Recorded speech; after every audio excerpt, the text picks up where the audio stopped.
The house in Brisbane's suburbs was quiet, like a still life painting, with only the hum of the air conditioner and the soft cooing of pigeons outside in the eucalyptus trees. The wall clock ticked relentlessly, each second a reminder of the emptiness. I sat on the edge of the bed, my gaze lost in nothingness, fingers idly tracing the hem of my thin sweater. The room was dimly lit by the warm amber glow of the bedside lamp. Through the window, the night breeze nudged the branches, their leaves tapping lightly against the glass, whispering faintly. My phone buzzed once, a notification from a shopping app. No one called anymore. My husband, who once filled our evenings with tales of hiking in the Lamington Ranges or nights by the Brisbane River, now spoke in clipped, functional sentences over rushed calls. Paid the water bill yet? Or, did the roofer come? Loneliness wasn't loud, but it was persistent, seeping into every corner of my thoughts, sinking into my bones.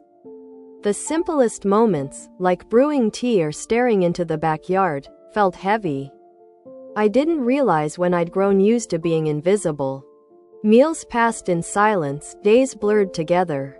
I wore the same old robe too often, not because I lacked clothes, but because no one noticed. I was just there, present but unseen. A few weeks ago, my husband's son from his previous marriage moved in. His city lease had ended, and with job interviews looming, he needed a temporary place to stay. I didn't mind. He was polite, responsible, always greeting me with a soft smile when he came through the door. But he kept to himself, like a guest rather than family. That night, the emptiness felt louder than ever. I cooked a simple dinner, grilled salmon with salad and potatoes, but ate alone. He texted that he'd be at the library late, preparing for an important interview. I wasn't expecting anyone. So when the doorknob rattled softly and a gentle knock followed, my heart raced. I stayed silent for a moment before calling out, "Who's there?" "It's me," his voice came, calm, almost hesitant. "I just wanted to check if you're okay." I was stunned. How long had it been since anyone asked me that? It wasn't fear, but a strange feeling. As if someone had touched a hidden part of me I thought was gone. I stood, opened the door. There he was, in a gray hoodie and jeans, holding a cup of tea. "I made some. Thought you might want one." I smiled, a little unsteady. "Thank you." He handed me the cup, then paused. "Can I sit for a bit?" I nodded, stepping aside. He took the armchair by the window, and I returned to the bed's edge. Silence settled over us, but it wasn't awkward. It was gentle, like an invisible embrace. "I don't mean to pry," he said after a while, "but you've seemed a bit quiet lately." I looked at him, surprised by his perceptiveness. "It's kind of you to notice," I said softly. He smiled, his eyes warm. "Sometimes talking helps." I didn't respond right away, but in my chest, a forgotten warmth stirred. For the first time in years, I felt seen. The next evening, he knocked again. I opened the door without hesitation. There was something about him, his sincerity, his calm, that made me feel safe. We started with small talk. He asked about my day, I gave short answers. Then found myself sharing more. It was strange how easy it was to open up to someone who just listened. He didn't interrupt when I spoke of the silence in the house. The way the air felt thick with unspoken things. When I mentioned how long it had been since anyone asked how I felt, his eyes met mine, not with pity but with sincerity. "It shouldn't be like that," he said quietly, and I believed him. It became our quiet routine, jasmine tea in the evenings, conversations that grew deeper. He asked about my past, not out of curiosity, but care. I told him about growing up on the Gold Coast. Afternoons surfing at Surfer's Paradise, dreams of being an artist I'd once held close. He listened with his eyes, not just his ears. I noticed how he paid attention when I mentioned loving jasmine tea. The next day, a box appeared on the kitchen counter. When I said I hadn't painted in years, he urged me to try again. Just one stroke, he said, it's a start. One evening, a small storm cut the power, and we lit candles in the living room. The soft glow relaxed me. I laughed more freely as he shared stories from his university days, getting lost in Brisbane's city centre, awkward classroom moments.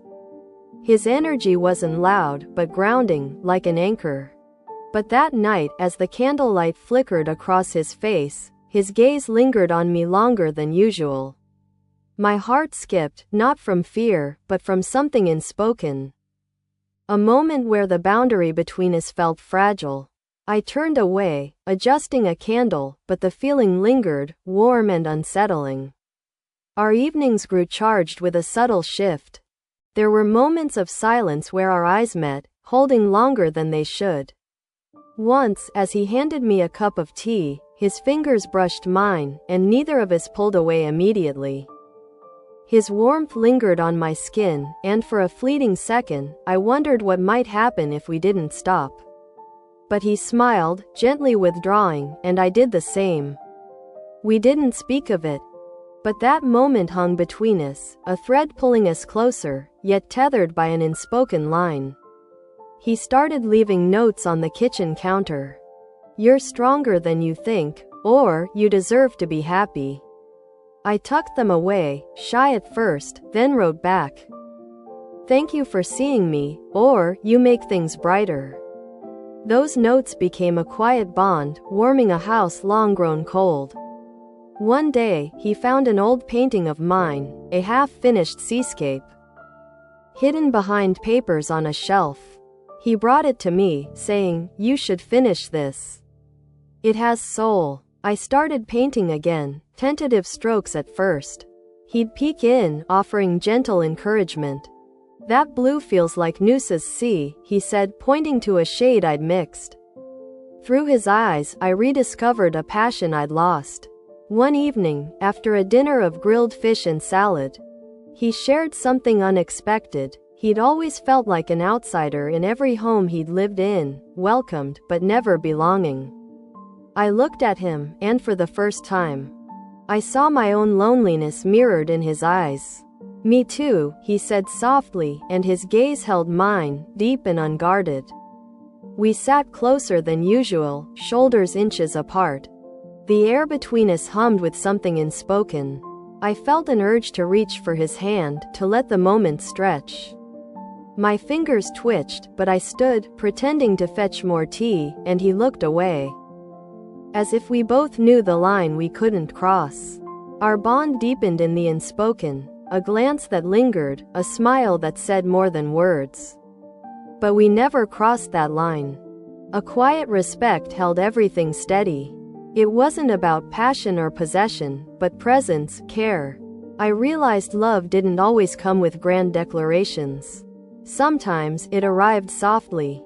Through late-night talks, moments where boundaries blurred, and the feeling of finding home in someone's presence. For the first time in years, I felt wanted, not for what I did, but for who I was. And that, even unspoken, was enough.